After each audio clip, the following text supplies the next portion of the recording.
From the polls, we go to the Gimme 5. And what a Gimme 5 this is going to be. Jennifer Rubin, conservative. She does the Right Turn column at the Washington Post. She used to be a regular with me on this show, but hasn't come on in about a year or so because she couldn't take the heat. She's a big anti-Trump person. In my view, she's turned into a rhino, Republican in name only. And, so we don't communicate anymore. Well, Bill O'Reilly had her on because she was trashing Bill O'Reilly in her columns or on Twitter, whatever. And O'Reilly confronted her. This got good. Watch. My criticism is really that you actually are in the spin zone. It's presented as a news program or a pseudo-news program, and instead it's a lot of parroting what Trump is saying to you. Give me one example of how I've parroted Donald Trump. Sure. You've attacked the moderators in the other debates, calling them the fixes in. Yeah, Martha Raddatz and Anderson Cooper. You've also, for example, taken up... How did I attack Mr. Cooper and Ms. Raddatz? You said the fix was in. I have a whole list, actually, here. Fix? Perhaps I can go through them all. Okay, she has a whole list. Perhaps she could go through them all. Well, she did have a whole list. Unfortunately for her, it didn't work out so well. Watch.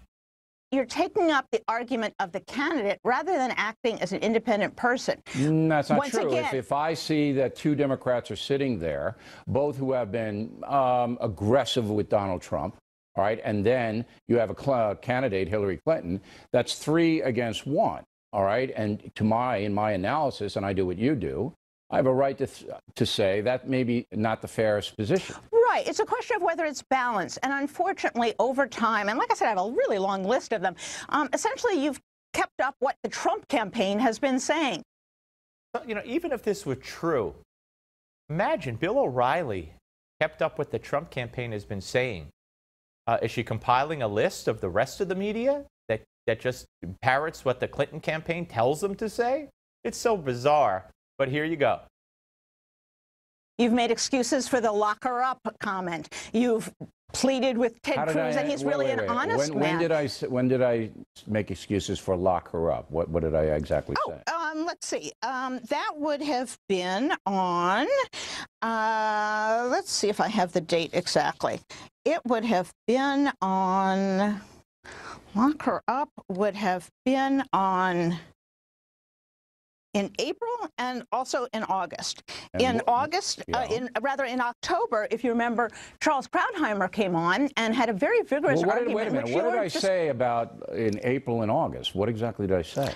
Right. Well, we can go through all of them. No, I want that one. Oh, my God. You know what? You thought that was embarrassing? Did you think that was embarrassing? Because you ain't seen nothing yet. Watch. In August, let's see, we had comments that you would, if somebody is being really dishonest, referring to the press corps, you'd strip them of their credentials as well.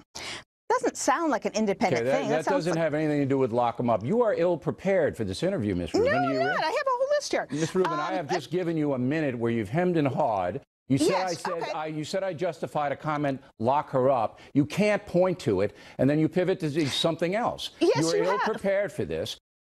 No, I'm not ill-prepared. No. Ill-prepared? Ill-prepared? I'm not ill-prepared. Oh, my goodness. That is really, really a bad, bad job by Jennifer Rubin. Here's more. October 10th, you defend Trump's promise to put Hillary in jail. October... Well, tell me how I did that, madam. You just can't throw out, what did I say? You said that it was a perfectly defensible position. You can go to your own clips. No, I didn't. That's not true. I didn't say it was a perfectly defensible... Read it. Read my comment. Do you have my comments there? Read them.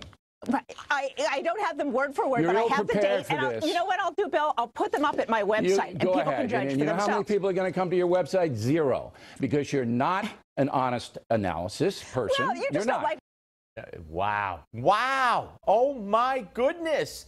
And then she falls back on that old liberal Democrat fallback, but she's supposedly a big conservative. Calls Bill O'Reilly a racist. Watch.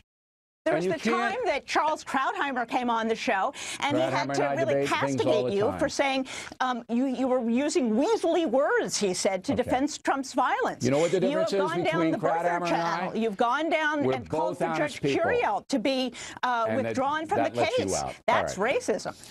Yeah, I know. I'm a racist. You're right, Ms. Rubin. No, the comment you're a was champ. racist, and you indulged Trump. You're a real star, a real champ. Thanks for coming on. We appreciate it. I got to tell you, he didn't even have to eat her lunch. She stuffed her lunch down his throat. I mean, it was too easy. Oh, my goodness. Oh, my goodness. How does she recover from this? I think I'd go into hiding for about 3 years. Jennifer, my goodness. And shame on you for, at the end, resorting to saying what he said was racist, which by implication is that he's a racist. Very awful. Like worse than an amateur. An amateur could do better. Thanks for watching.